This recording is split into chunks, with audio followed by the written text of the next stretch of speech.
Radhe Radhe friends. Welcome back to my channel Bhakti with Meetu.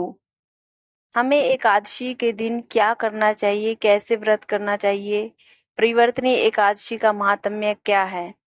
प्रभु प्रीति के लिए हर किसी को प्रतिदिन ब्रह्म मुहूर्त में उठना चाहिए। एकादशी के दिन अन्न नहीं खाना चाहिए। एकादशी के दिन सभी पापों का वास अन्न में होता है। इस दिन अन्न पकाना तो दूर, अन्न का दर्शन भी नहीं करना चाहिए। एकादशी के व्रत में दूध और ऋतुफल का संयम पूर्वक आहार लेना चाहिए।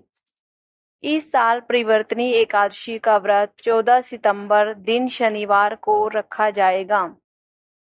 युधिष्ठिर कहने लगे कि हे भगवान, भाद्रपद शुक्ल एकादशी का क्या नाम है, इसकी विधि और महात्म्य कृपा करके कहिए। तब भगवान श्री कृष्ण कहने लगे कि इस पुण्य, स्वर्ग और मोक्ष को देने वाली तथा सब पापों का नाश करने वाली उत्तम वामन एकादशी का महात्म्य मैं तुमसे कहता हूँ।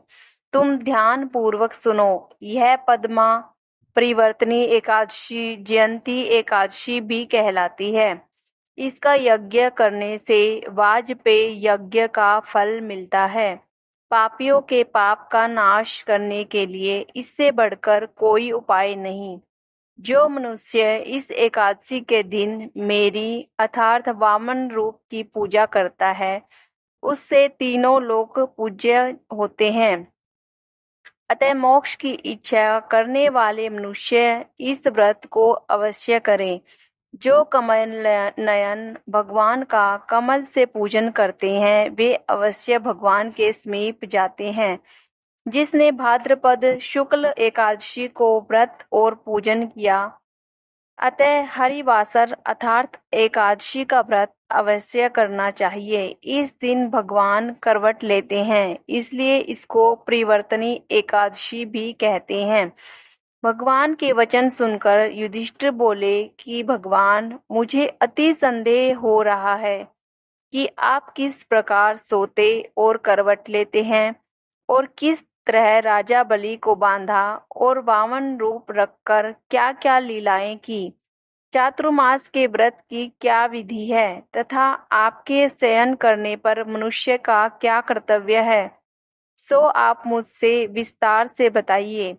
श्री कृष्ण कहने लगे कि हे राजन, अब आप सब पापों को नष्ट करने वाली कथा का श्रवण करें। त्रेता युग में बलि नामक एक दैत्य था। वह मेरा परम भक्त था। विभिन्न प्रकार के वेद सूक्तों से मेरा पूजन किया करता था और नित्य ही ब्राह्मणों का पूजन तथा यज्ञ के आयोजन करता था। इसलिए इंद्र से द्वेष के कारण उसने इंद्रलोक और सभी देवताओं को जीत लिया। इस कारण सभी देवता एकत्र होकर सोच विचार कर भगवान के पास गए। बृहस्पति समेत इंद्रादि देवता प्रभु के निकट जाकर और नतमस्तक होकर वेद मंत्रों द्वारा भगवान का पूजन और स्तुति करने लगे। अतः मैंने वामन रूप धारण कर 5वां अवतार लिया और फिर अत्यंत तेजस्वी रूप से राजा बलि को जीत लिया। इतनी वार्ता सुनकर राजा युधिष्ठिर बोले कि हे जनार्दन, आपने वामन रूप धारण करके उस महाबली दैत्य को किस प्रकार जीता।